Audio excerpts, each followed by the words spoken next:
Going to call to order a select board meeting for January 12th. Meetings being recorded. First item on the agenda is review business licenses for Connie DeAndrea Gun Leather, the New Boston Crane Service and Sleds LLC. They're both current with their taxes, so I would motion to approve the auto class 2 license for New Boston Crane and Sleds LLC. All in favor? Aye. And then I would motion to approve the business license for DeAndrea Gun Leather. Second, all in favor? Aye.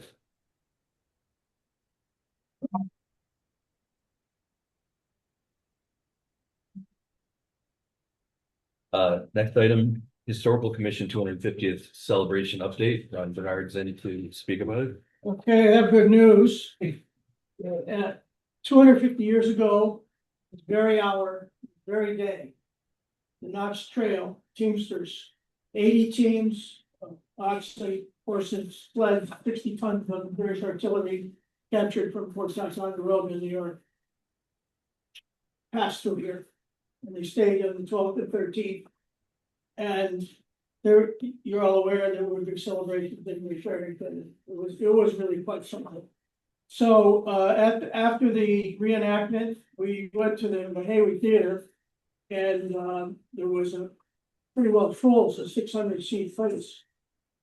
And there were great ceremonies. We had the Secretary of State from New York State, from Massachusetts, dignitaries up and down the state, and they all spoke in great flowing terms of respect for what the Knox Trail did.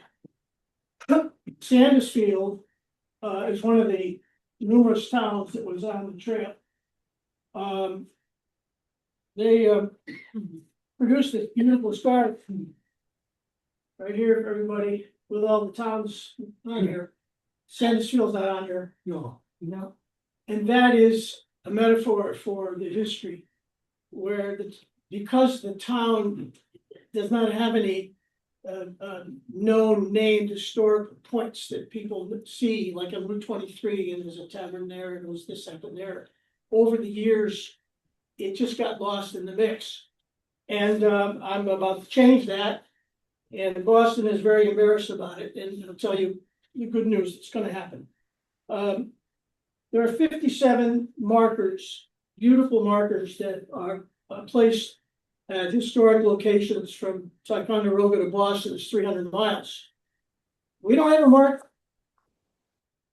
And the state has committed to paying for, or mostly for, a beautiful marker. So a big bronze plaque stands this high, granite, and all they ask is that town kick in something, have some skin in the game, and provide the labor to install the marker. So I can talk to you all about that later on, what that would be.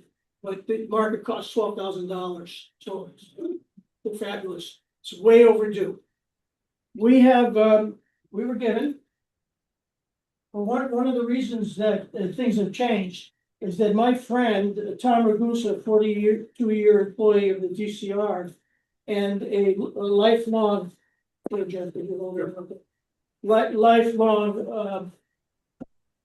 Don Quixote-like person to mark the original true path of the Knox trails that ran through Sandisfield and Otis. And without something like this, you can't apply for National Register of Historic Places or anything, and just forgotten. The trail went through here somewhere and nobody knows. Now we know. And we have a book, 5 historians, Vern Brewer, Gary Lavelli, myself, Rob Hoogs, and Tom Ragusa. We wrote this book filled with original research and great summary of the history of the trail. And this will be out in a couple of weeks. We're going to have this map in the book. Only the map is going to be 15 feet long. Not 6. Don't ask me how we're going to do that. But it's going to be in the book. I've arranged for the Berkshire Historical Society's paying for all of it. So not 1 cent from that here. We got to do something about the map. Um. The selectmen to come up and receive the flag. No, where did he go?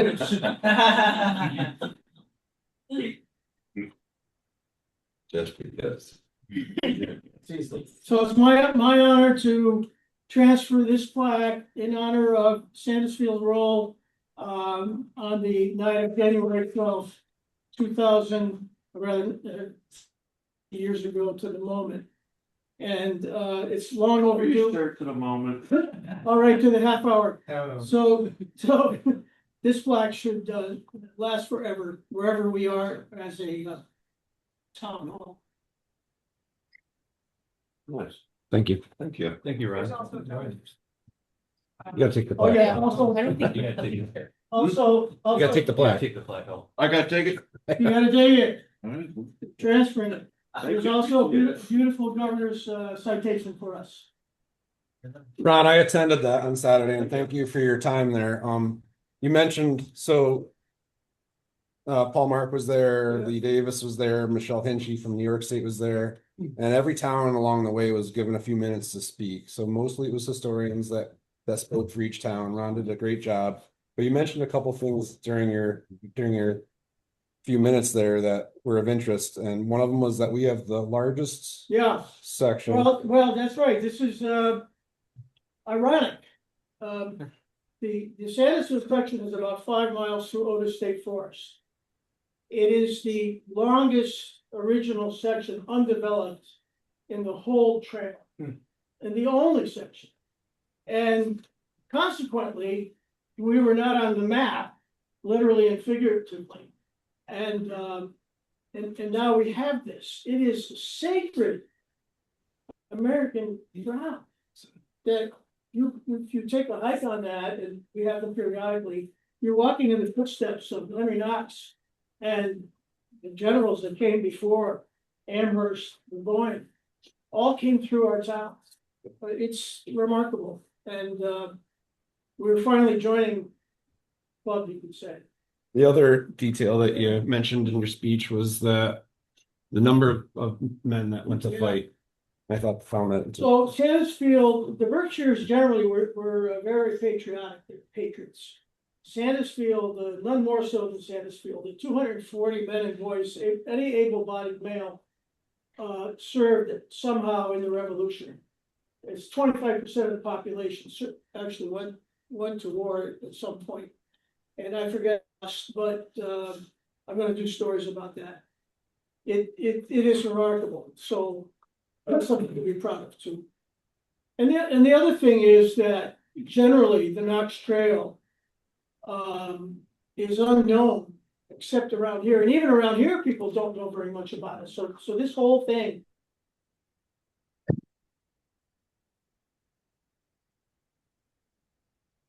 Table with Upper Hill and Valley Forge. That's how important, because if those cannons had not reached General Washington, he'd have been killed. In the revolution, phase one, something else would have happened. So it is an amazing thing that they did, hauling these cannon from 300 miles like this with horses and oxen and so forth. Then they were counting on a cold, snowy winter. It was sort of cold. They lost one cannon in the Hudson River, and they didn't have enough snow, so they were dragging them along through the mountains. These wooden, 60 tons, very dangerous. 56 days doing this, and we're here. Thank you. Yeah, thank you, Ron.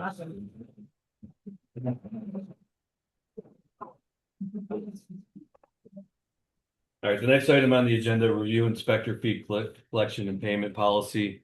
So Janie put these documents together to just create a little continuity amongst how all our inspectors do their processes, and how they collect their fees. You guys had a chance to review the document. So I would motion to approve these two documents, the inspector payment report and the inspector fee collection and payment policy. Second. Discussion? All in favor? Aye. Aye. Aye. Thank you, Janie. Next item, adoption of order of taking for 207 Sandisfield Road.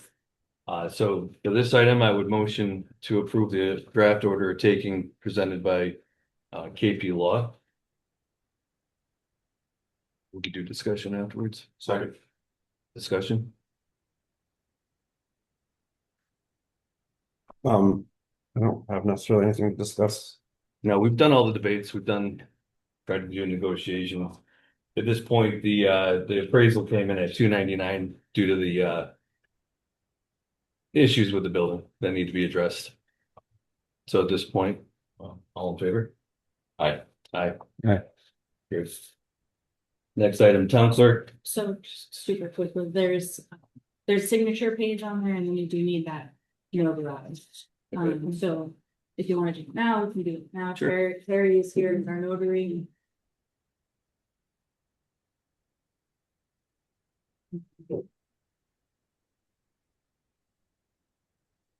I don't sign anything. Oh. So I. Don't worry, I got a clean copy. Well, I'm attesting. I know. You need a driver's license? Yes, please. Yeah, all this. Yes, please.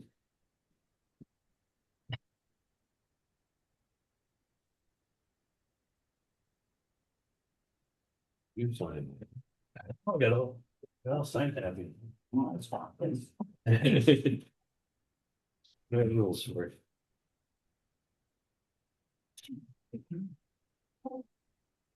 Thank you.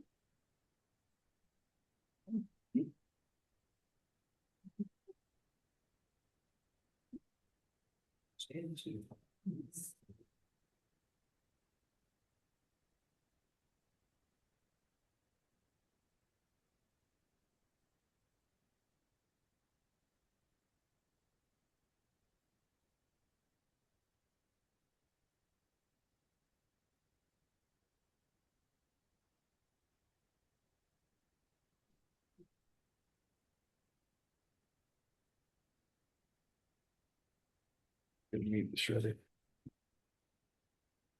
You need the small houses on that.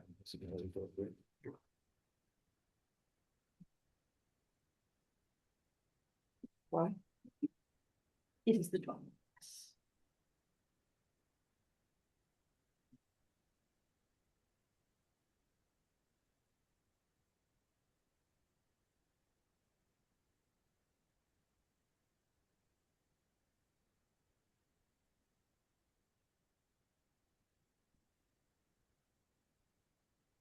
Person just keeps on.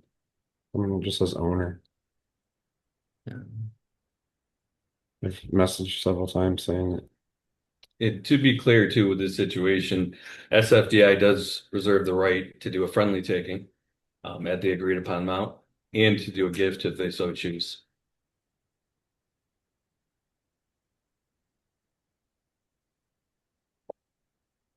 Very awesome. Is Ford where the station wasn't built as the powers and fire requirements of a lot of other things to be done, is that where you're trying to drive?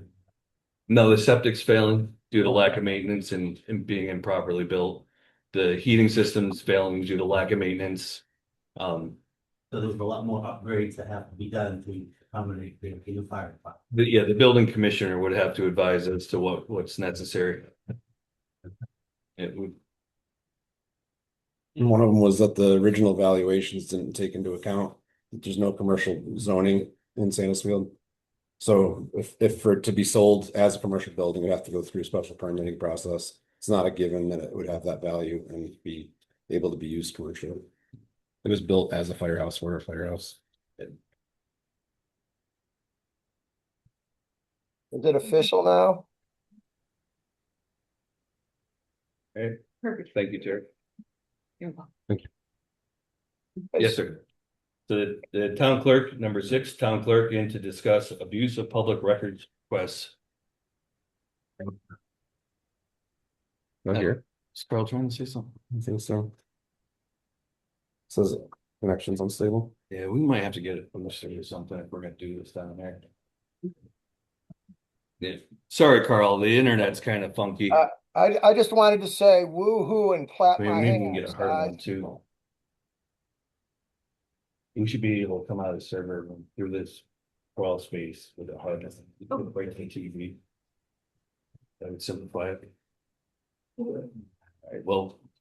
Anyhow, so town clerk's in to. Okay, so I think it's more just to talk about the public records request process.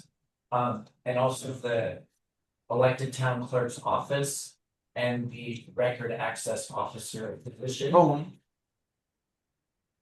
So, some towns have appointed town clerks, other towns have elected town clerks. Here we have an elected town clerk. And the way that works in terms of the government is the town clerk's office is literally a separate entity from the rest of the town. It's not under the purview of the select board or the town manager. One of the main reasons why people advocate for it. There are people who disagree with that, but one of the main reasons is so that when you come up to, or when you have contentious times, you have a contentious election, or you have a contentious issue, if the select board is the record access officer's boss, or is somehow in control of the town clerk's office, there are ways that politicians could put pressure on civil servants. And one of the ways that you can keep that pressure off is by having the elected town clerk, which we are. So that means right now, as the elected town clerk, I could be removed in an election. That's it.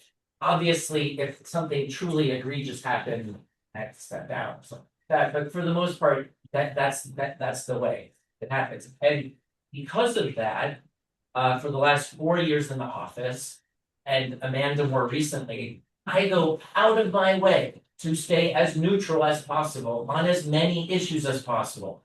In the national election, I don't care who you vote for. In the state election, I don't care who you vote for. In the town election, we don't care who you vote for because our oath and our job and our duty is to protect the integrity of the election. It doesn't matter if you're the nicest person in town. It doesn't matter if you're angry at the fire department and the town and you hate everybody. We are still going to treat you the same way we treat everybody. We do not play favorites. We do not have enemies. When it comes to town clerk duties and record access officer duties, we are neutral and we will work just as hard for anybody who comes to us because we're required by law and that's the oath that we take. We work, the elected town clerk's office works indirectly for the attorney general's office and the secretary of state because we're involved with elections, voter registration, and things like that.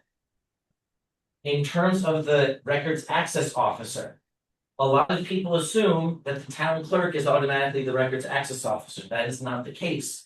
In Otis, for example, Brandy, town manager, is their records access officer. So it has nothing to do with the town clerk's office whatsoever. The way we have it right now, Amanda is the record access officer. Because of the amount of time I'm spending with fire department, she is the de facto town clerk when I am not in the office. That's the way it works in Massachusetts. Typically, we get requests for Zoom recordings. That's the most common one we get for the meeting. Now, to further describe how this works, the records access officer is, quote, the custodian of duty of records in town. However, the records access officer does not have direct access to every single public record. In some towns, maybe they do it that way if it's electronic or something like that, but there are public records that exist that we cannot just go to our filing cabinet and access or get quickly online. So if somebody makes a request for a record that another department head has that we do not have, the record access officer can request that person supply the document if it exists. But beyond that, there's very little that the records access officer can do. And records access officer, again, is a civil servant making a very moderate income. The town clerk's office itself, someone's there 14 hours a week, right? We're dealing with part-time hours. So all I can say is that when it comes to filing these requests, Again, we honor all of that. It's everybody's right to file them. But just remember that the records access officer is trying to help you. Even if it doesn't seem like it, there is no dark conspiracy. She is not working for any side. She is trying to do the best that she can, and because, well, we both, when I was too, but because the relationship with the Attorney General and the Secretary of State is so strong, frequently, if the request goes into an appeal or it requires more work, the records access officer is working hand in hand with the state. So her responses are either gonna be responses that the state wrote or that they approved. And so, again, I just. This is not about calling anybody out. This is not about trying to stop people from doing what they have a right to do, which is to make these records requests. But keep in mind that it's part-time people. Even if Amanda gets paid for doing work to fulfill these requests, it's still time that she can't be doing town clerk stuff. So I'm trying to keep it polite. I'm trying to keep it humble. Again, our job as civil servants is to help everybody, and that's what we're trying to do. So if you do have an issue with the process, or you're having an issue with anybody in particular, we can figure it out in a nice, calm manner. And that's all I request. Thank you. Thank you, Douglas. So how many hours a week does Amanda work? I believe she's doing 14. I think is that her on? I was guessing that it was her. Amanda, can you hear us? Sorry, I couldn't find the mute. Yeah, I'm anywhere from 9 hours to 15. It just All right. depends on my week, but I'm always in the office at least 9 hours for the open office hours, unless there's like a holiday week when I'm with my kids. How many hours would you say you spend fulfilling these requests? Lately a lot, between reaching out to the different departments, following up with, I mean, the people at the state records office are my new best friends. I think I talk to them daily, um, following up on things, and then conversations when with the lawyer when it comes to the longer requests. I'm probably putting in 5 to 6 hours. I mean, not every week, obviously, but it's anywhere from 2 to 5 hours, I'd say, is somehow related to either double checking that I've gotten things done or asking for the records from departments, drafting the responses to people once I have those records. So it's quite a good portion of my time right now, and there's a lot of other things that I would love to have extra time to get to. But Sure.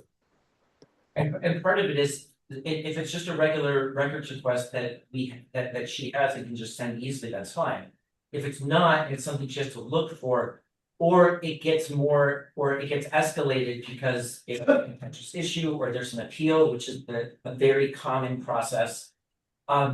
She has to communicate and wait for the state, because once the situation is more serious, she has to make sure that what she's responding is legal and that she's not liable for it, because again, she's part of this process, but she's sort of at the front. And so it is just the nature of it when there's appeals or results are contested, it just takes a little bit longer because she has to verify everything with the state. Sure.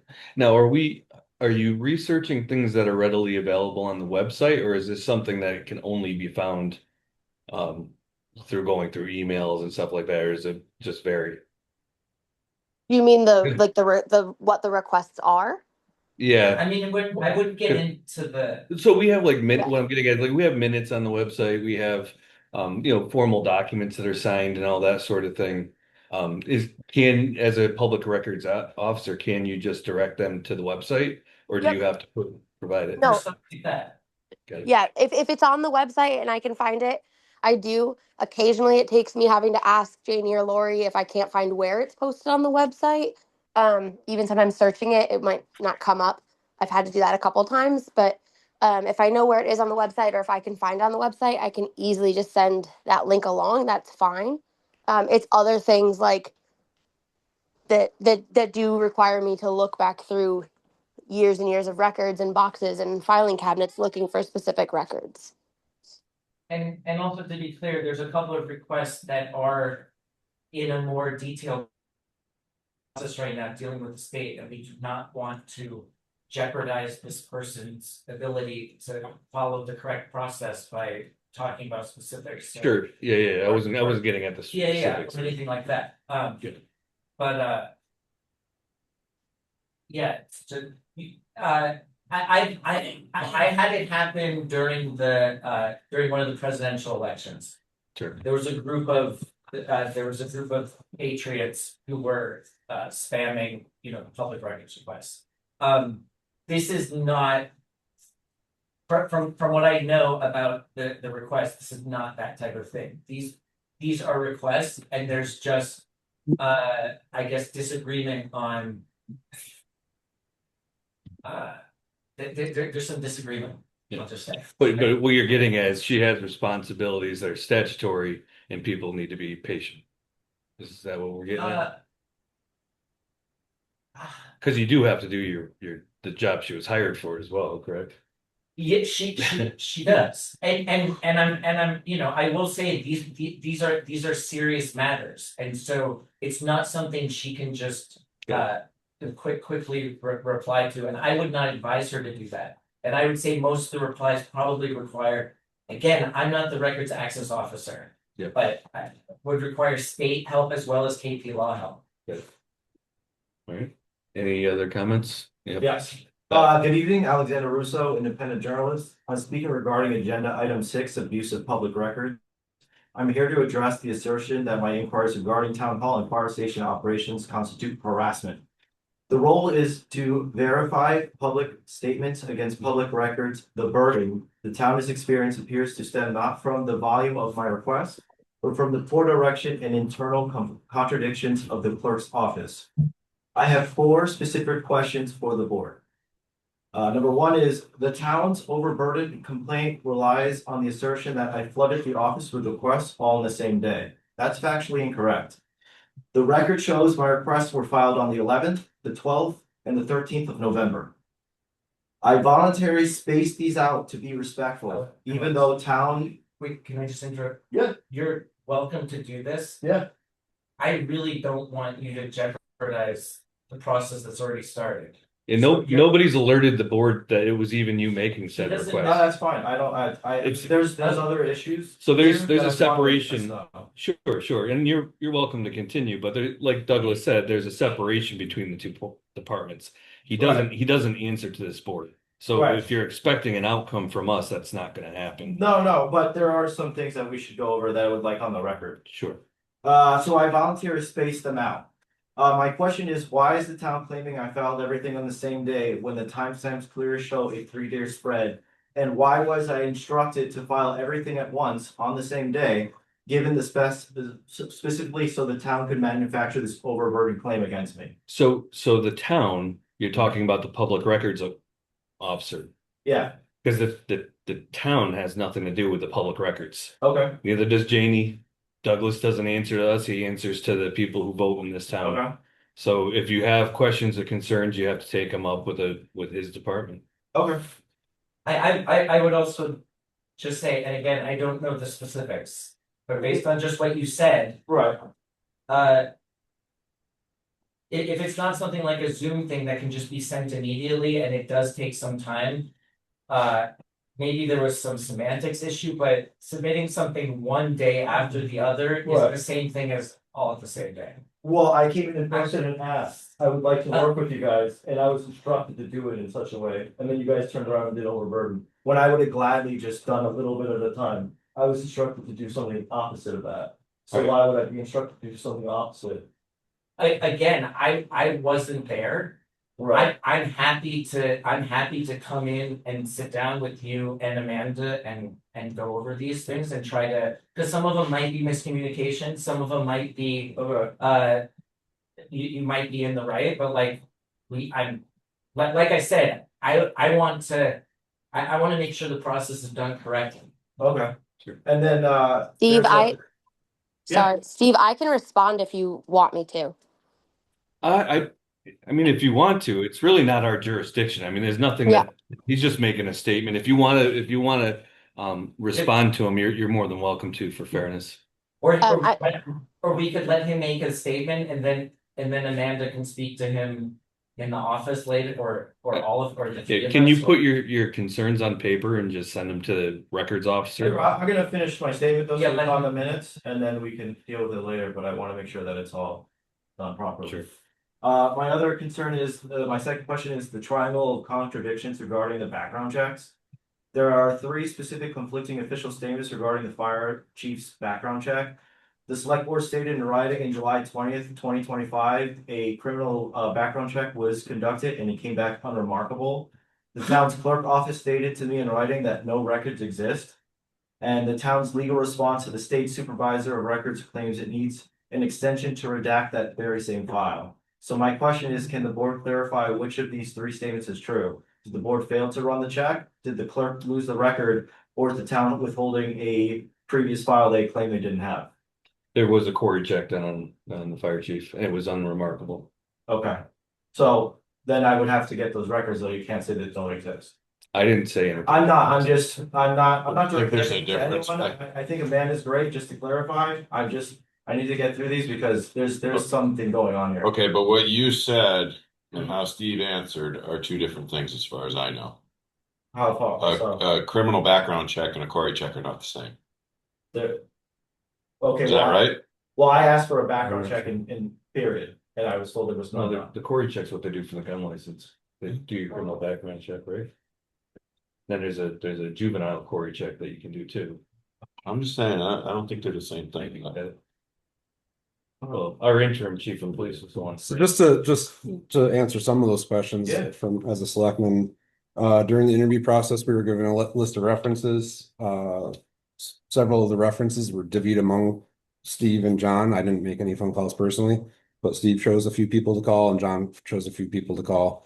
That was their version of referencing the resume.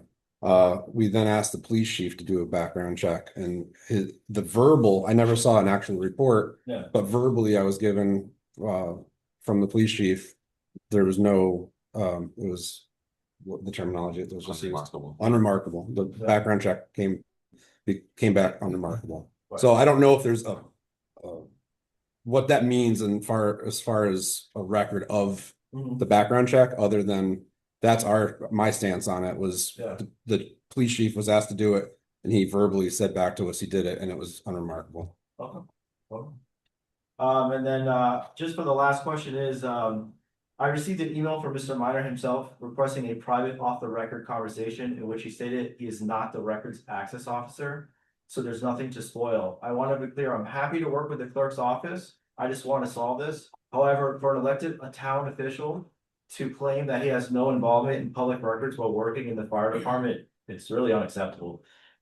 We need a paper trail moving forward. I cannot agree to off-the-record meetings with officials who claim they aren't involved. Excuse me, what is him being a firefighter have to do with? Because he's him being also the town town, he's also the town clerk. What- He's saying he's not, but he is. It's No, part I'm of saying the I'm not website. the records access officer, I'm your elected town clerk, thank All you. right, but when I spoke to Amanda, this was all supposed to be directed to you, and now I'm being told it's not, it's on Amanda.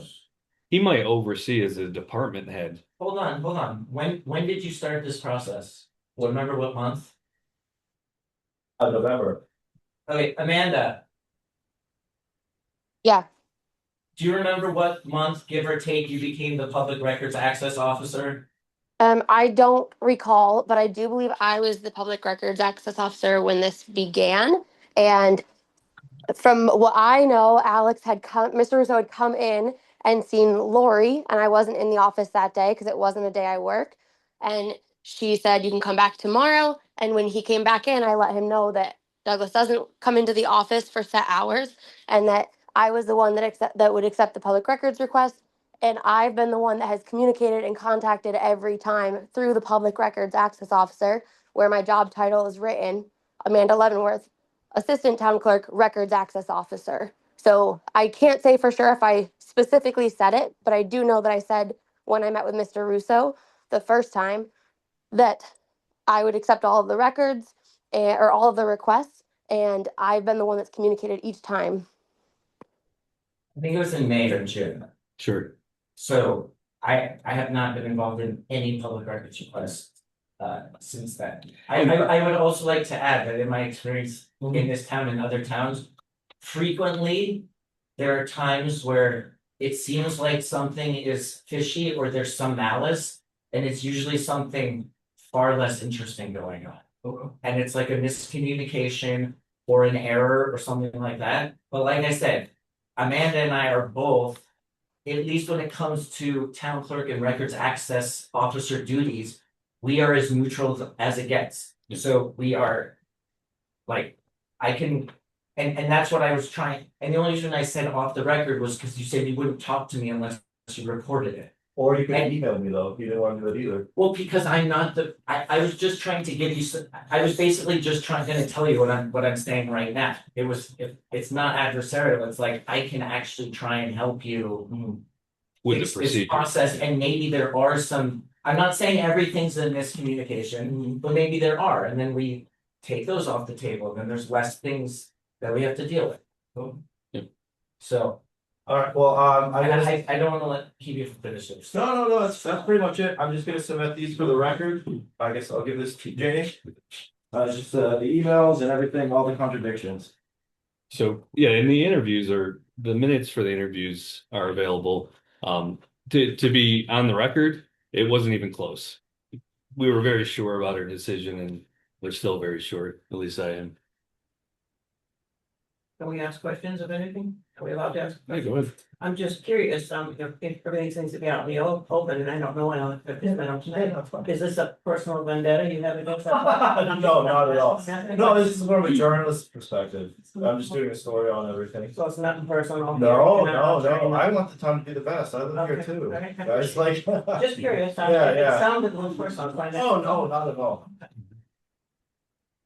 You go ahead, Doug. What's that? I thought you put your hand up when we said. Oh, no, Anybody else like to ask a question? I just want to add, records requests like this can be awful. When Kendra Morgan came in town, Claire had to spend thousands of hours and there were thousands of pages, and every time she turned around, somebody else wanted it. So it's, it's a daunting task, but when somebody wants those records, you have for them. Yeah, not everything's digitized, so it's not like a cursory search. Just had hard copy. Thank you, Mary. Steve, can I make one comment? Absolutely. I want to respond to Mr. Russo's first point initially when he asked why it was all considered one due burden. Again, like Douglas said, I talked to the state about every decision, every response to confirm.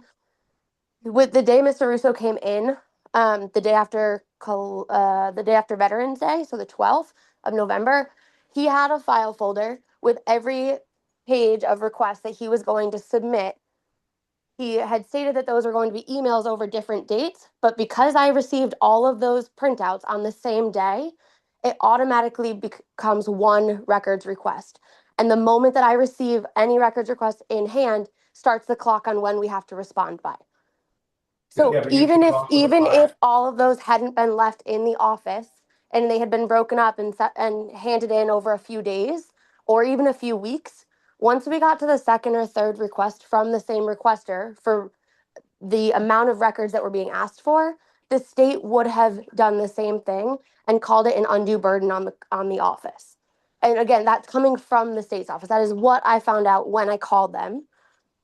No matter how spread out it would have been in a short amount of time, over weeks or months, it would have still been the same undue burden.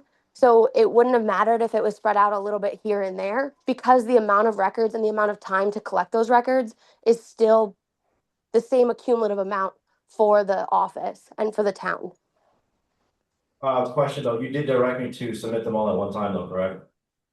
I'm not saying that I directed you to submit them all at one time. You came in with a file folder with all of them, with sticky notes on them saying what days you're going to email them. Mhm. And I said, if you want to leave them here, you can. And you left them with me. And again, that started the clock. So, and That's not true, but that's okay. Listen, It's not true. put your hand up to be acknowledged, and we're not gonna have interactions amongst each other, just address the board. Yeah. Douglas? Again, it's a conversation. Anybody can call the state. I'm happy to provide the number to the state records office. If anybody wants to find out what would constitute, how much would constitute an undue burden, and start that process, I'm happy to provide that because again, I'm doing everything that the state or our lawyers are saying.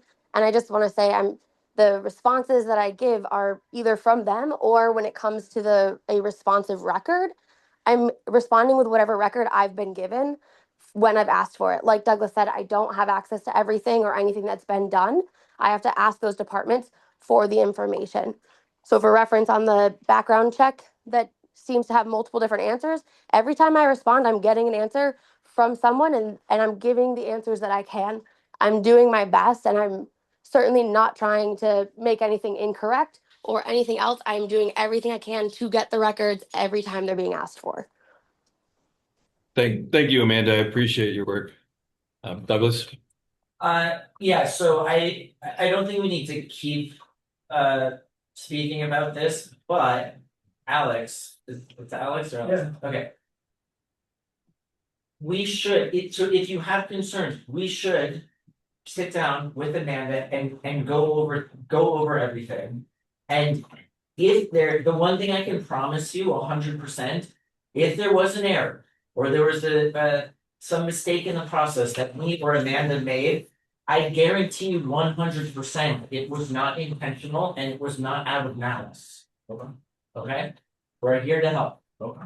Last one. Barb? All these records are open to the public, are they not? I believe so, yeah. And as a journalist, isn't there some responsibility that he could come here and they can just show him where the records are and he should do his own research?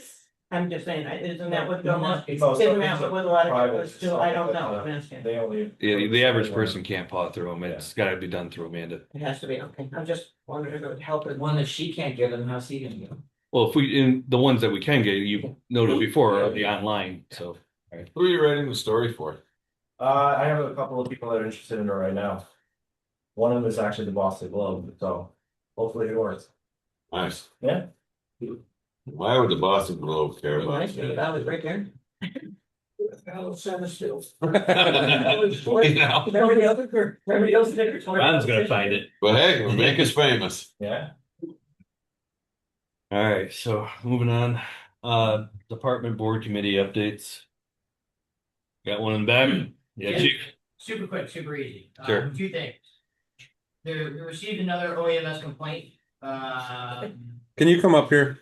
I just so everybody can hear on Zoom. I'll just sit up on a shelf. We received another OEMS complaint. I think it was Monday morning. I just want to clarify for everybody who is concerned.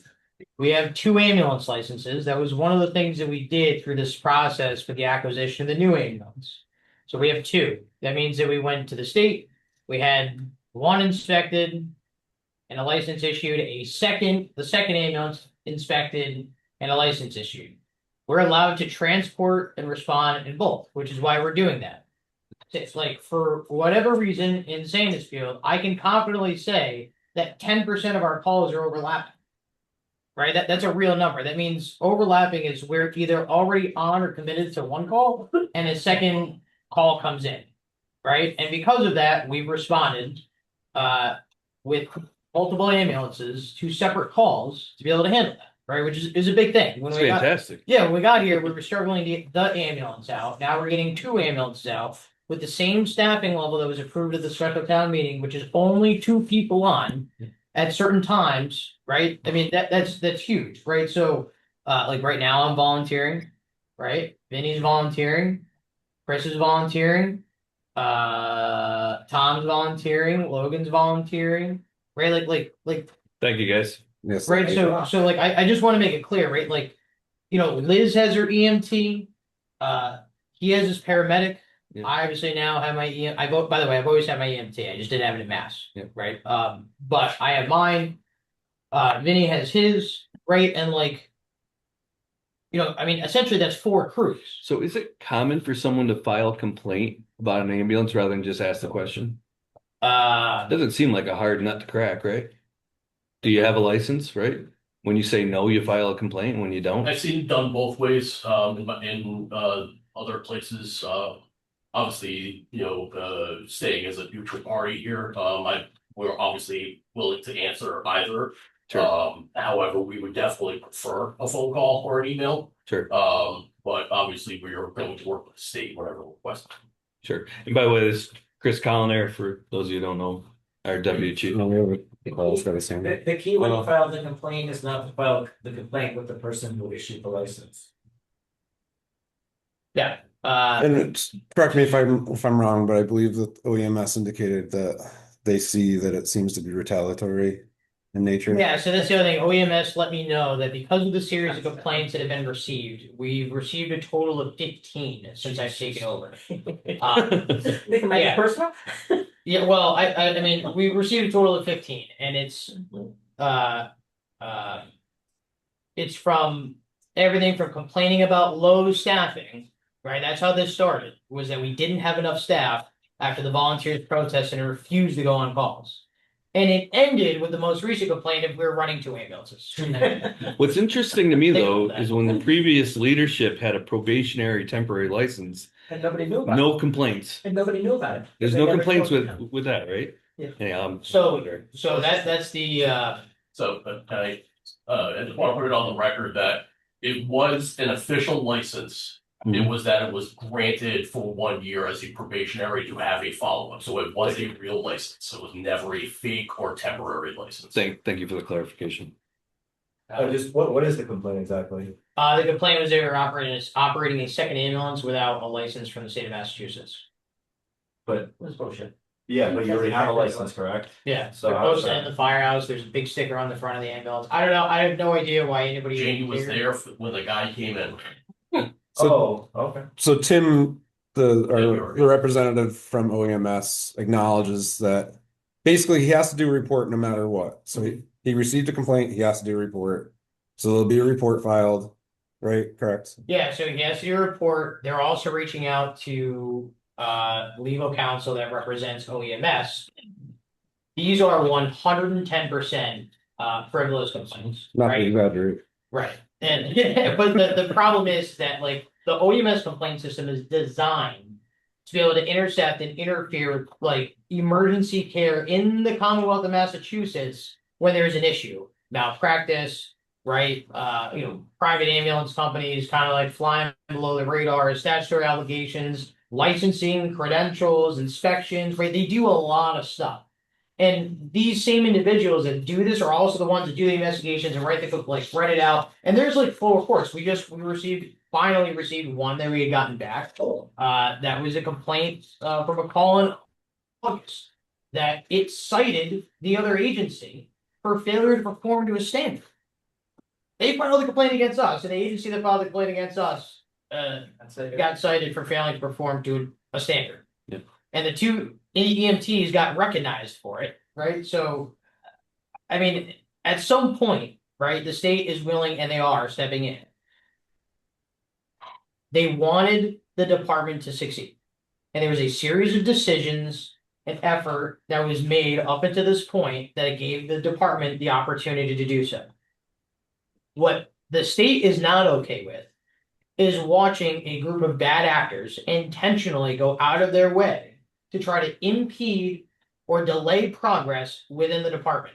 Remember, we're one of only 2 municipalities now in southern Berkshire County that runs 2 ambulances, and we're the only ones that have the ability to staff both on a regular basis. Sure. Right? So I just say that a little bit of frustration because every time there's a complaint, there's always a phone call, and there's a phone call, then there's a meeting, and then it's like, I've had my EMT no bullshit for less than 3 hours, and there was already a complaint. Right. So it's to the point where it's like frustrating. I know it's nobody's fault here, but we're obligated to advise you that happened. The second guy. But I also want to note, they're not all coming from the same place. Yeah. Like the complaints are coming from multiple sources. Yeah, it's all amongst the same. It's the same people. It's the same crowd of people and the same people. Like a 501c3? Maybe no. That and associates and friends. No, that's the point. It's not, it's a. There's a lot of people that have Yeah, I see interest. his hand. There's a lot of people that have interest in not seeing the fire department succeed, and those people are exercising every single ability they have to do nothing but make this incredibly difficult. Well, us with a masters in common sense like the fact that you have two ambulances with a 10% overlap, because if I'm having a cardiac event because I went to too many select board meetings and Barb fell down, Broke her hip. Oh my. right? And I We got- need two Thank wagons. God we got Crystal. Well, I just- up now. I mean, we're literally making something that is super positive somehow negative. I think you get a better result slamming your head in that door over there. It would hurt. One of the biggest concerns when I, through my interview process, was what we were gonna do to solve the problem with the high call volume, specifically with the nursing home. That was the big question. One really good answer is to have two ambulances so that we, under no circumstances, regardless of what interaction exists at the nursing home or when they need service, it will not deplete the available resources for the town of Sandisfield. Right? And I mean, by the way, they're also residents of the town, but like, you know, it's just one of those things. Registered voters. They are registered voters, right? We found that out. That's very exciting. But I encourage, if you guys know anybody that you hear that is actively trying to work against the department, or if you hear people that are, you know, irritated, they want to file complaints, I want to make this message super clear, right? We came in with the sole intentions to do the right thing. I have no buy-in whatsoever in seeing people not be able to participate in the fire department or not be able to see their neighbors or like deal with an issue that existed for 30 years, well before I even knew Sandisfield existed, right? Our only job, and every single one of these guys that are back here, is to do the absolute best job for every single person that lives here in the surrounding communities.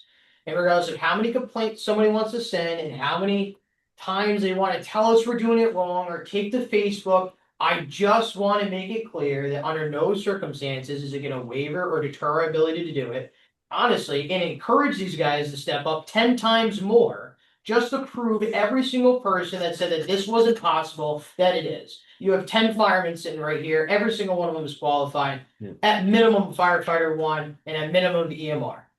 That's the organization, right? And we're going to keep doing it. And we're going to keep doing it over and over and over again. And we're not going to stop because it's inconvenient to a narrative, right? On a lighter note, part of the crazy things that we've been doing to improve everything, we've taken the permit process through First Due online, right? Everything is online. No more paper. The fire department will not do permits in paper under any circumstances. It's the ability to track it, like we talk about records. It's in a filing cabinet of addresses, and they're not organized, right? Trying to recall it, God forbid something ever happened, is just impossible. So with Community Connect, it's been released today officially, right? You can go on the Sandisfield Fire Department website, so sandisfieldfire.com, and under the permit section, there is a thing called the permit portal. Under the permit portal, you click, it brings you a direct link into our system. And you log in, you register, you find your address as a homeowner, you register the address to yourself. Through Community Connect, we talk about this. If you have medications, pets, important things you want the fire department to know, that portal is 100% secure. That data is not accessible to anybody unless there is a 911 call geolocated at your address. So it's not like somebody could ever go in, the data is encrypted, there's nothing to happen. So if you have medications, like I said, pets, you know, if you want to go as far as saying what day and time, you know, you anticipate being home, what your occupancy load is, if you have one person during the day, 3 people at night, hidden key locations, lockbox locations, etc. Whatever information you feel comfortable putting in will be immediately accessible to the fire department in the event that you call 911 and we're dispatched to your address. The information is not accessible under any circumstances unless there's a call generated. I just want everybody to know that your data and your privacy is still secure. In addition to that, No, you said this was going to be quick. it is quick. You did. It is quick. For the record. Yeah. For my, see the long version. Yeah, so in addition to that, smoke and sear O permits, oil tank inspections, propane, you know, life and health safety inspections, along with like burn permits, which will open up January 15th, you know, run till May 1st. All of that stuff is online.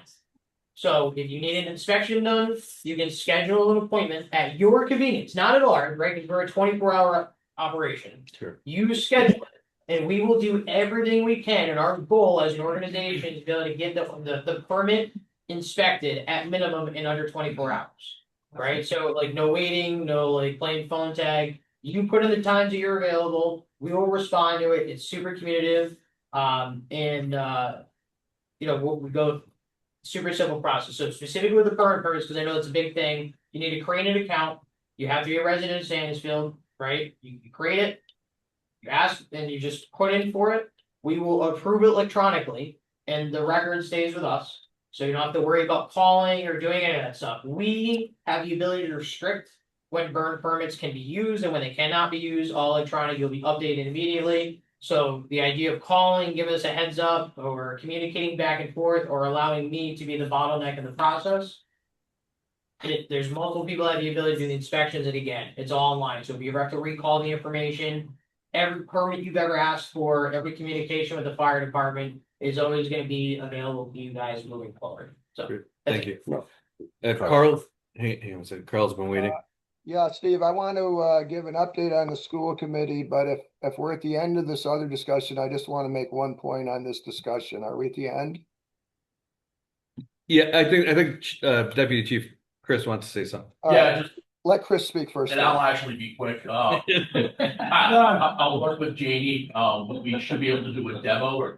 So in a future meeting, we can put it on as an agenda item where we can actually have a demo. Anybody that's on Zoom or anybody that wants to be in the building, we can just with setting up and also demonstrate how to. Great, thank you.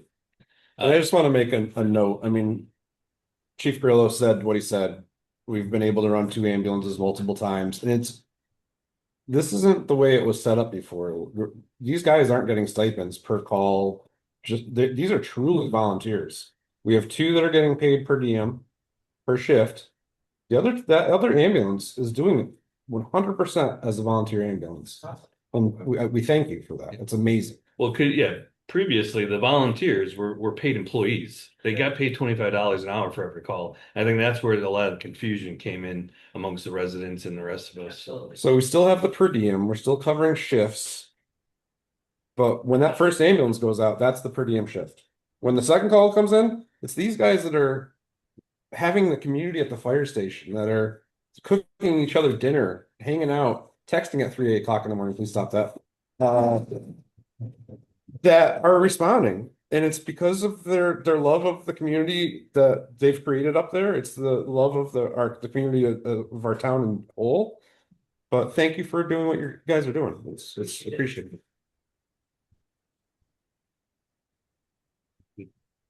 I think we lost Carl. No, I'm here. I'm here. Oh, there you are. Yeah, go ahead, Carl. Sorry about Okay, that. so just a quick comment on this discussion, and I'll give you an update on school committee stuff. I know this for a fact because I went through this process about 1.5 years, 2 years ago, relative to a major incident we had where there was a complaint filed with OEMS. And I was interested in seeing that complaint, so I made a public records request to OEMS, and they sent me a copy of the full report, completely unredacted.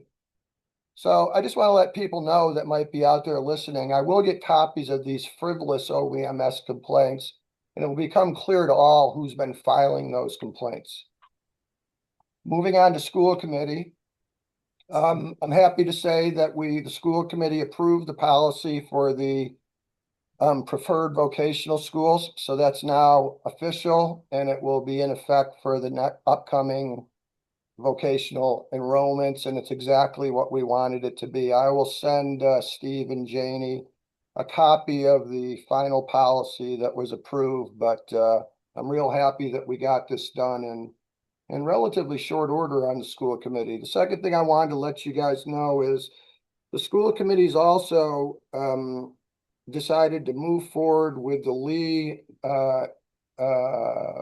Youth Association, which is a nonprofit that provides before school and after school care of kids to be able to extend the school day for those parents who wish their kids to have an extended day to assist them with pickups and drop-offs in their work schedules.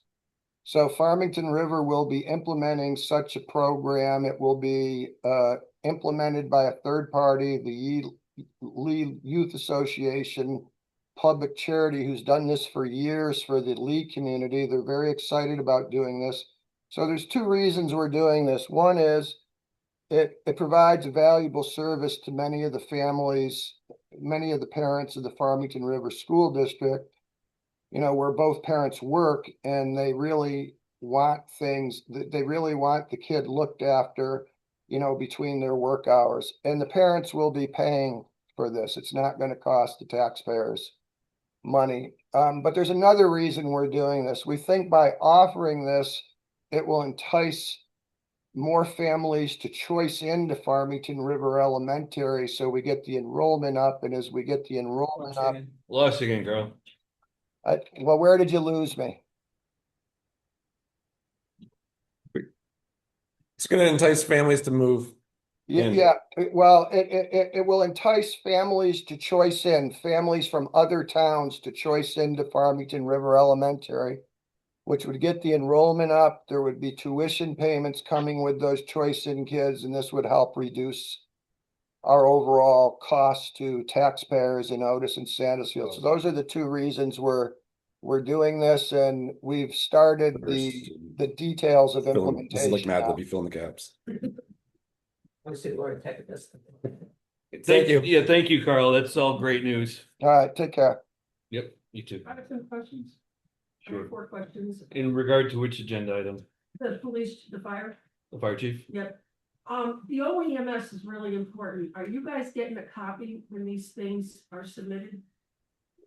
I haven't. The last few reports, as the reports come into the chief, Yeah. he's forwarded them to me. Yep. They're seeing very, the other thing was, the ambulance at one point we were supposed to get rid of. It seems like now we're keeping it.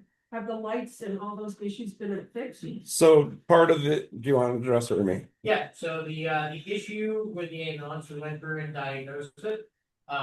It was having an intermittent grounding issue from the modular mount, but it just is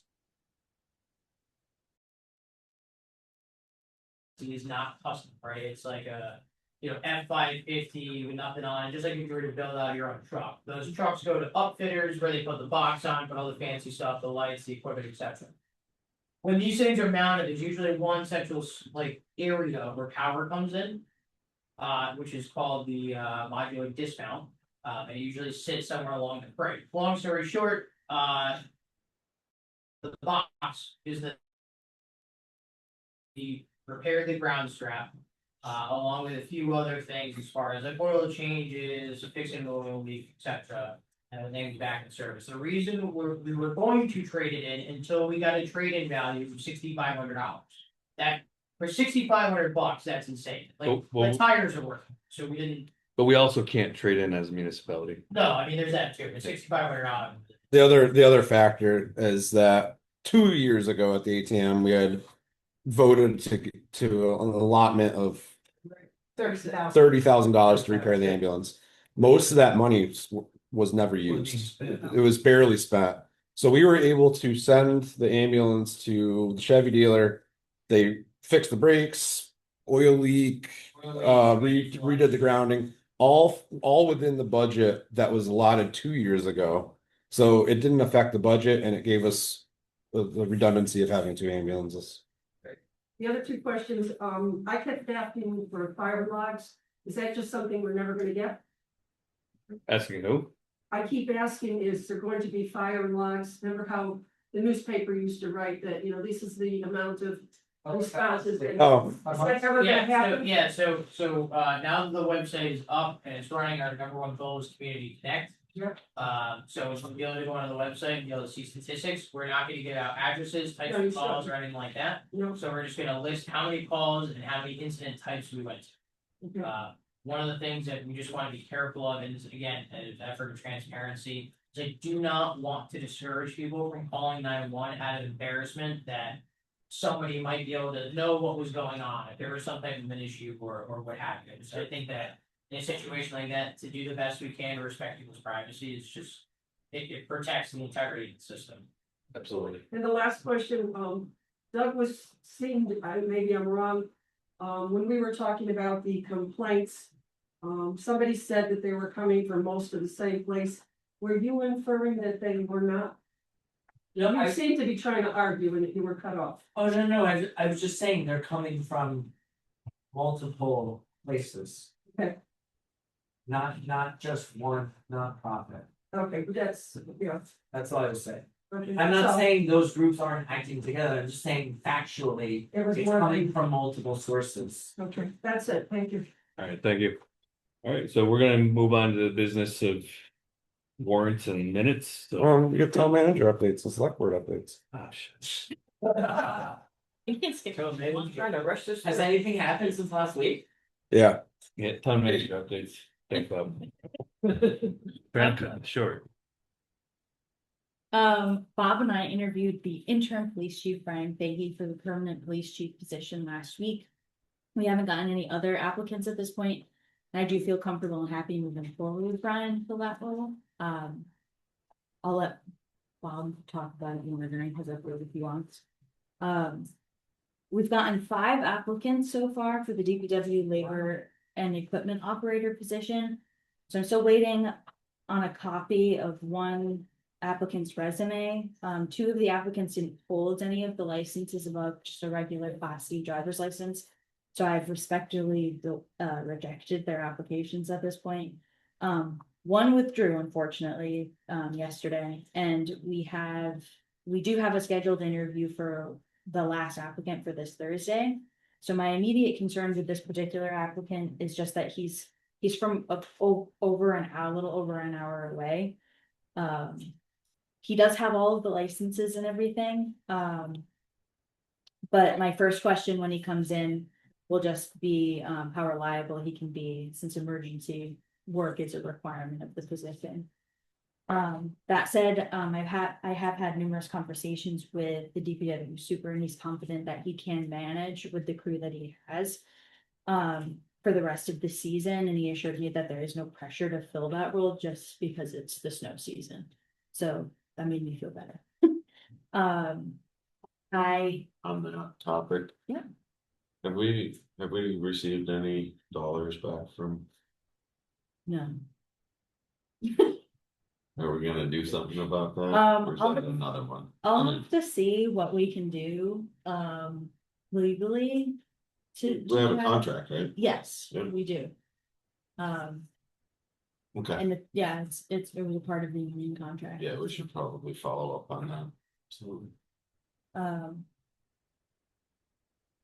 Just so we're not speaking in tongues, the previous person on the department who left, we did pay for his CDL license, and it is a requirement of, or it was written in the union contract that they would reimburse the town back any money that we spent on them if they were terminated or left. There's a timeline. Premature. Yeah. 3 years. Yeah. Big 3 years, right? It's actually weirder than that. It's a year for every $1,000 we spend. Which is a weird way that we did it, but regardless, that's what it is. We didn't even get a year. No, we actually did get 1 year. Okay. Post license. No, not post license, you're right.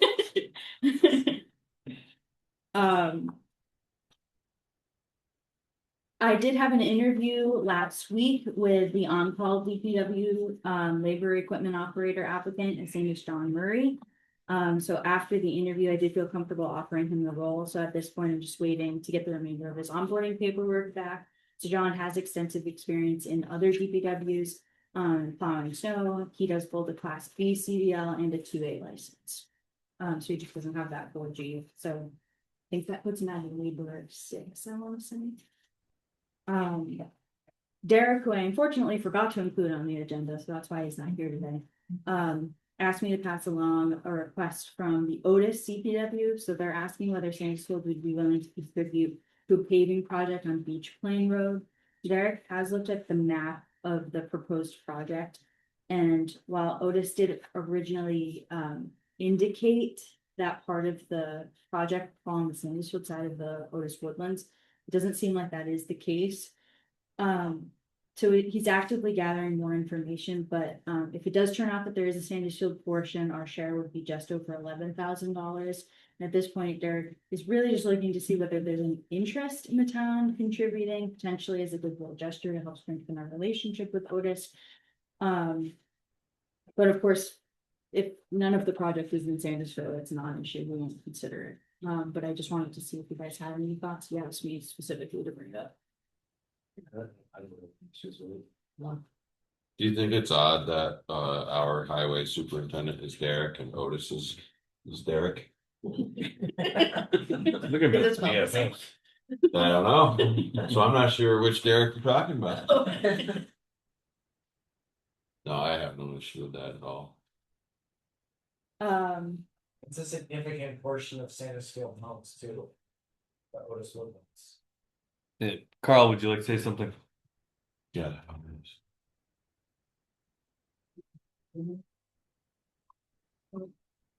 All right, Jane, you can go on. Okay. So as we already discussed tonight, I did play a role in gathering public records, helping Amanda navigate them. Hoping we can move on soon. I'll be scheduling one-on-one budget meetings for this week. So the majority of budgets were level funded with the exception of like minor inflation increases and cost of living adjustments. I do plan to meet with the few that had significant increases. There's only like 2 or 3. To navigate those requests and try to find cost saving measures. So I'll start including budget review on the select board agenda at the end of this month.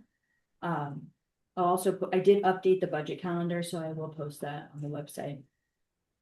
And then my last update is just that town hall is closed on Monday for a holiday. Can you believe it? So a select board meeting. So no select board meeting. No, let's have a double long. Unless you want to do it on Tuesday. We might not even need to have one. Yeah, maybe we I don't. like the way you think. Right? Hey, Steve. Yeah, go ahead, Carl. Yeah, sorry, my mute button was on before and I didn't realize. I just wanted to ask Janie a question. When she was talking about the hiring process for DPW, I'm assuming that you have the authority to hire the people into DPW and they're not actually, the authority doesn't rest with the DPW super, but I'm assuming the super supports all the decisions you're making, correct? Yes, absolutely. So Okay. the on-call DPW labor applicant, I just did a phone call interview and he actually was the one who sort of found that person. And then I haven't done the interviews yet for any of the laborer jobs, but he'll be sitting in on those interview processes. Okay, very, very good. I just didn't realize that the DPW super wasn't the hiring authority for the DPW staff that you were, so that's why I asked. Thank you. Jane? Yeah, what's the status of Dog Road? How are we moving along on that? So right now, we did get, forget what the last update was, but we did get the grant for $164,000 for the engineering for the redoing of the road up to where that bridge needs to be placed in. And so at this point, we did the wetlands restoration. That part is complete for that project. And so at this point, we're just waiting for, it's just not the season to do any of the construction for the bridge. But we have contracted already to start the engineering process for the reconstruction of the road, because there's 2 projects on Dock Road. There's the culvert bridge, and then there's the repairing or the reconstruction of the road. So the bridge part, we'll have to wait until the season allows. And then the reconstruction of the road engineering part, I believe it's, again, it kind of has to wait for the season and for the snow to clear and everything for them to get a good site reading and everything. But that part, we have a contractor, it's Time Bond, who will be doing the engineering for that. Also that. Yep. But it's only the engineering, it's not. Yes, it's just, no, it's unfortunately not. We have to do the whole engineering process first, and then we'll be able to apply for a grant once we have the engineered document. So it's still gonna be probably years before we're actually able to do the construction. Do we have a project with Palmer? That's Palmer Company out there for a road, I think? Palmer paving, You know, I'm not sure if where they were, I believe you're right, I just can't remember what road that they were looking at, potentially Silverbrook. Or a Okay. portion of Silverbrook, okay, like, okay, I remember that. yeah. Okay, thank you. Good. Thank you, Jane. Select board updates. I've got two. I met with Janie and Brian Fahey the other night, last Tuesday, I believe. And we interviewed Brian. Seems like a great guy. The meeting seemed to go on for hours. Our interviews just seem to go on forever. Anyway, looked promising. The other one I just want to bring attention to is our very own firefighter, Sienna, traveled down to Chile yesterday and competed in a not to just in a Ironman competition. And she did really well. There's this tracker that you can actually follow her progress. And I didn't realize Chile is 2 hours ahead of us. It seems like it'd be behind us, but it's not. Yeah, so at like 5 o'clock in the morning, you start getting these progress reports. But she did 7 hours to go 70.3 miles. Which was running, biking, and swimming. And yeah, ninth out of her age group, 156 out of her gender, and 1220 out of her overall, out of all the runners. But pretty awesome. And you think about, I was just thinking about her in general, that she's 18 years old. She just turned 18 a few months ago. She's an EMT. She just graduated Fire Academy. Just got her Eagle Scout. Yeah, got her Eagle Scout. Talk about a go-getter. Like, so I'm happy that she's part of the department. That's awesome. That's all I got. Pretty cool. Cool. And yesterday they were already talking about signing up for another Ironman, a full one. You know, I'm actually a little upset now, Bob. Because I ran a marathon in October and you didn't say anything. She ran 3 things yesterday. You barely. I know, I barely made 26. You ran 26 miles and broke your foot. I did. I did. That's a fact. Yeah, it's pretty good. I'll go to Chile. All right. So now we're gonna do our business. So I do have a question for the slides, real quick. Eric, I read it. You're done. I read that the tax bills went down for this fiscal year. the what? Tax bills went down again for this fiscal year. Yes. I'm just curious, because I heard a lot of fluff the past few months that if we make any of these decisions, our tax bills are gonna go up. So how is it possible that that didn't happen in our? Well, You're in in fair, between. you're not in No, I'm just asking. budget. You're not part of this Well, tax actually, bill. Yeah, I'm scared. It's a delayed The reaction. school was the big. The school and the split tax rate. Tax. Those are big ones. So Carl actually put a post on Facebook today explaining some of it, but it's through the savings that the school committee was able to save with the Farmington River School District. It was through the new split tax rate that we did more than a year ago now. And then another saving, applying free cash to the tax levy. Well, and also reassessments. Yes, and properly doing our best to make sure that properties are properly assessed and being taxed at their proper values. This is the reason why none of your changes, because you're working on last year's budget. No, that, I understand. Okay. The reason why I was asking, were these initiatives that you guys took as you came in as select board members, or was this kind of like what was the change, I guess, yeah. It's also, yeah. I think it's a collaboration. You know, there's a lot of ideas that are put up to us during these meetings. There's things that we wanted to do and accomplish. We have goals and initiative meetings periodically throughout the years. I think it's just a good team effort, and it's more than just select board. It's board of assessors, school committee. We got a good group. And it's not happening any other time. No. Or even the state. I have a question. Hang on, Steve, can I say something? Absolutely. There were two All reasons, right. there were two reasons I posted that note. One is because there's a hell of a good story there, and I want people to understand it. particularly all the people in Sandisfield, and many of them do, but the other one was to take a swipe at the Berkshire Eagle. And I hope that came across loud and clear. Sure. Thank you, Carl. Kind of cuts into what I was gonna say. I am not a big fan of Facebook. Yes. I think it's really not the best way to notify a community of important stuff, and I've heard a lot of stuff tonight that I would think that the residents of Sandusky would be interested in hearing. Sure. I had no idea the second ambulance was even in town, for instance. I mean, there's just some good stuff. Do we have a pipeline either to the Sandusky Times or to the Berkshire Eagle? I mean, I don't even read the Berkshire Eagle, but. Oh, it's right here Monday nights. We gotta stop the reach. John, come on, in all fairness, I mean, I started coming after many years of being a resident Yep. here. And clearly, there are a lot of people missing from town. I think it would be great if there were an avenue which people could hear this. This is good stuff. Sure. No, that's a good idea. I mean, Sandusfield Times goes to every single mailbox. You know, we do work with Bill Price. They're right here.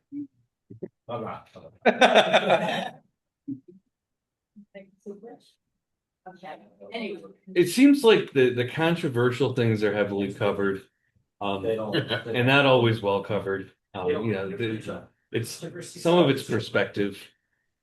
We do take for granted because we're in these meetings. We know it all, what's going on. We don't know it all. No, we don't know it all. I said that improperly. Yeah. But we know what's going on, and you assume other people are paying attention if they want to. But I agree with that. I mean, more of those good points should be shared with the residents. I agree. Steve, I know this is gonna make everybody upset. Hang on a second, Carl. Should this be, maybe now is the time to think about, doing like some other towns do and putting these meetings online? Live, and they keep them on YouTube or whatever they do, like some towns, and you can go back every week, meeting and check them out. Sure. I don't know if that's something you wanna do. Sure. But I know, Jane, not a fan of it, some people aren't a fan of it, but maybe that's the way to do it, I don't know. Yeah, you remember. Record requesting. It would make them easier, It right? would make it. You know, I think you're gonna get the same people. I mean, there's some people that want to take their time and some people want it has to do with them, right? So I don't know. I'm not opposed to it. I don't know either. I know I talked to Amanda once about it. She said sometimes 5 people would check a meeting and sometimes if it's a big deal, you'll get quite a few people. So I don't know if it's gonna be beneficial or not. I don't know, yeah. I found that the flyers that we put out were effective. I mean, the special town meeting was more heavily attended than any ATM That was that the I've been best. to. It seemed like people were very, very passionate about their intent, which was I great. think a lot of that though was, Steve, people just working their connections. Sure. People just, you told two Phone calls. friends, you told two friends, you told two friends, I mean. Sure. That's just my 2 cents, but. Sure. We used to have a select board update published in Sandusfield Times also. Yeah, we did. Yeah. I think. Well, I think it might have. We've been busy. King Town Manager, so it's terrific. Yeah. I've seen some towns, like some town publications, like the Five Village News and New Marlboro or Otis Gazette or whatever. They might have, I'm not sure if I'm using the right terminology, but like or somebody would be offering to be a liaison or a reporter. You know, somebody that's at the meetings normally that would be able to try to. I am looking at you. You were motor mouth here. That would write an unbiased, just a blurb like this week. This is what was covered and said, and Yeah. I don't know. It might be worth. Well, there used to be that, I was looking up something and I saw an old issue of the Sandisfield Times, and I think 10 or 15 years ago, I think Rita Caskey used to do that. Mhm. So yeah, maybe that's something to. What if it's similar to what Mary's talking about with the firehouse, but select board? This month we processed 3 licenses, so on, and then list a few other things in more details, but just. Where would you put that? That's not a website. I mean, I can say, I'm just saying, where would that go? That's what I'm asking. Oh, Yeah, but it's a good suggestion. Maybe in the Times. I mean, the Sandisfield Times does go to every mailbox. And do the true list. Yeah. I mean, the website, live, in real time as well. Yes, I And do. it's been more exposed like. Yeah, ours, you can sign up for a newsletter, and every single time we put something out there, you receive it by email. Yeah, how many people do we have on Code Red? Not that many. I'm sorry. 60 years. It's It's a lot, but not nearly. You gotta pull aside now. We'll fill the side conversation. All right, guys. Yeah, hang on, we're still being recorded. All right, so you wanna read some of these? Have you read any? Did you get Lauren's note that you guys signed that you didn't know? Yeah.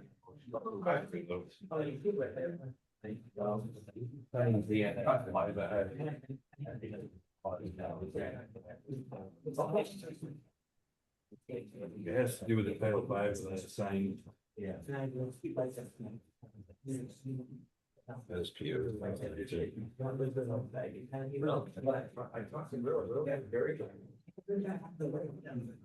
But I think there's a lot we don't know.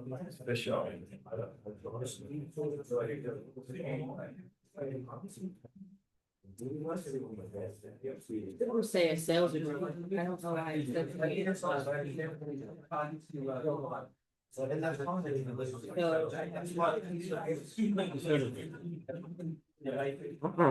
What do you mean? You gotta wait a few more weeks. We still gotta finalize the policy. What about the per diems? What's that? What about the per diems? Even aside from the living. We still don't even own the building. We do as soon as they goes. You got 60 days, I believe, 30 days. You said the minute you guys do this, within a day or two, you can file, the minute you file it. He says he can file, but it doesn't take effect until the registry of deeds records the transaction. And I just want to see the finalized policy. So we need the policy first, we can buy stuff for it.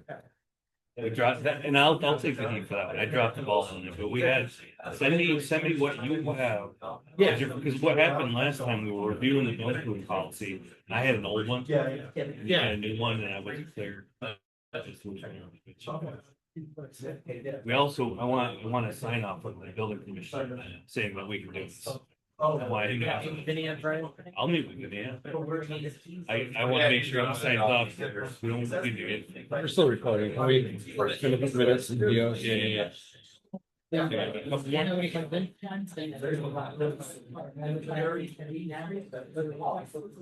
This is the one about the fire.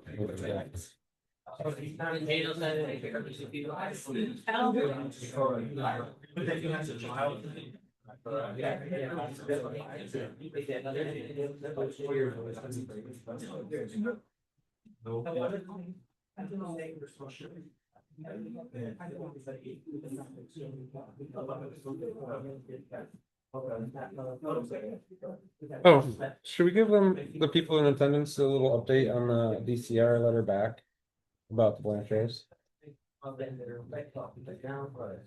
Not now. They were still an open meeting. Yeah, I'm trying to.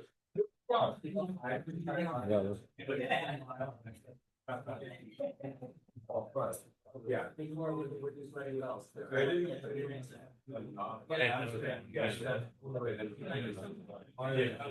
Not long. As I read most of it today. Right now.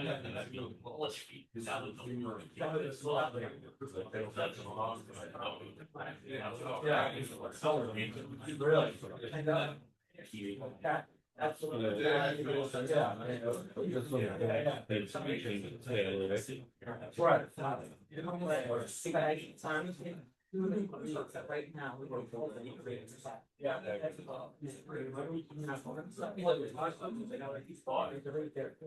like that my name gets moved up and up on the signature page. I'm getting ahead of John now.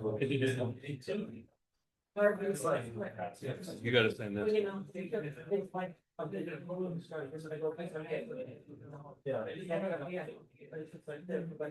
Right.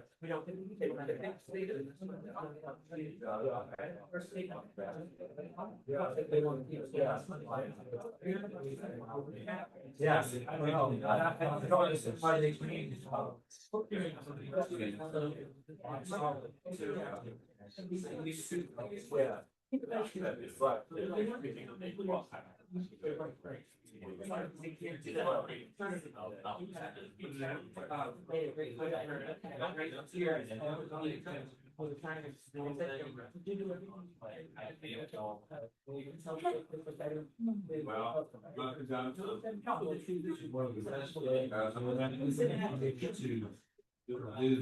I was in second.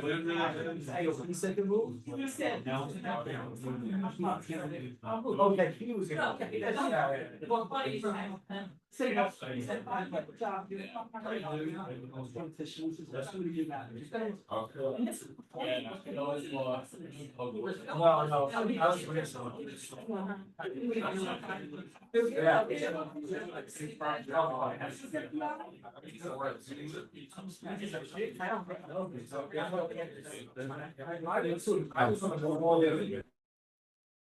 I went to go in and give it the coach for you. I was for a week. I didn't know until after, you know.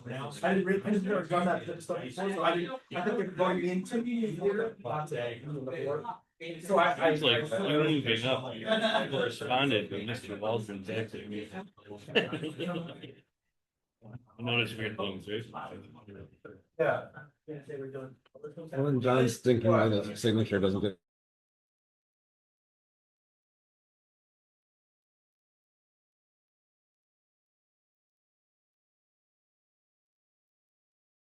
He's got us from You don't need them. Even I agree. You signed it. That's great. What is that?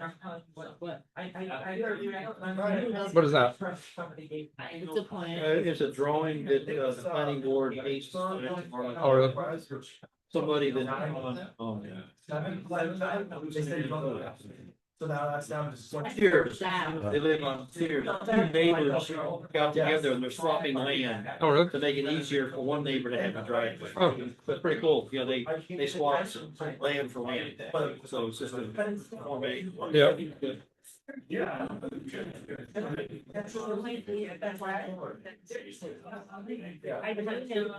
He couldn't come tomorrow night, so he actually literally, we're just gonna sign through this company to pick it up. I saw you looking at me, Bob. Yeah.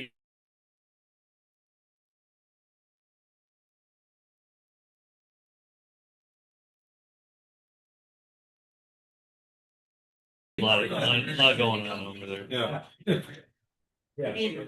Take the day off tomorrow to do some more meetings. Right. Right. But I have no clue, like how, I'm sorry. Turn that all off, though. I'll have some smack. Here you go. Huh?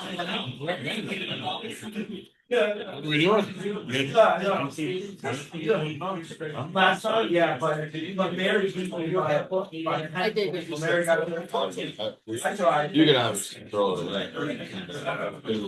But Mary's. You want to do the other one? I don't see any issue with any of these. I just want to.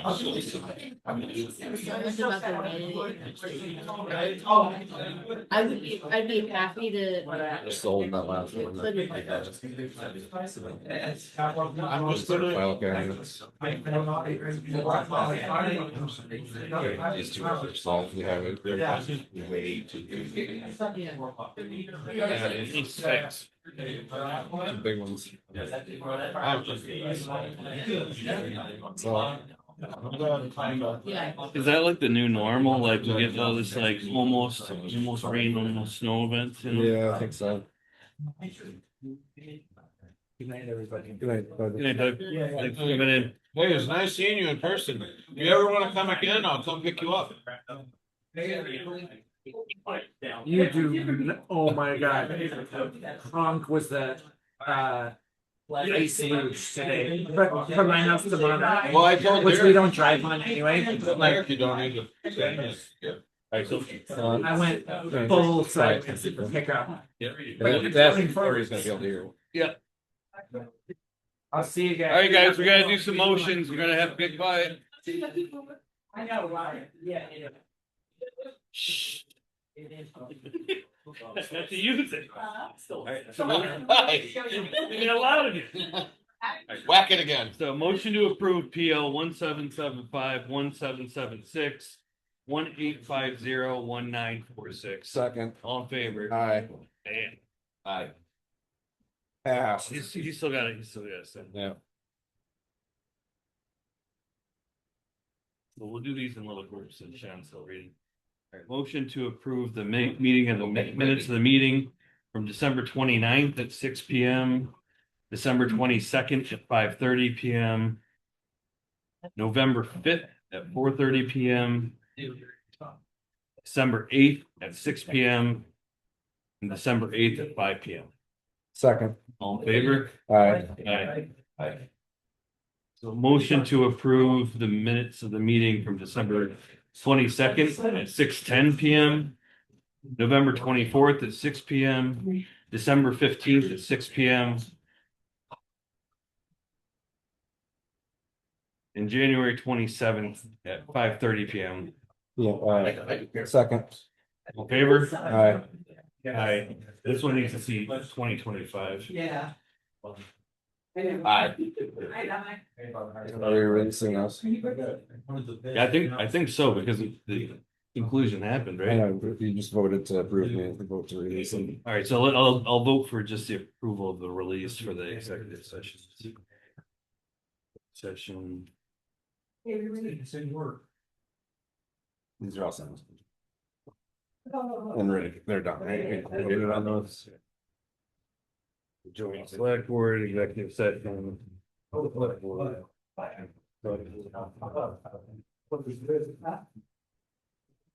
Usually made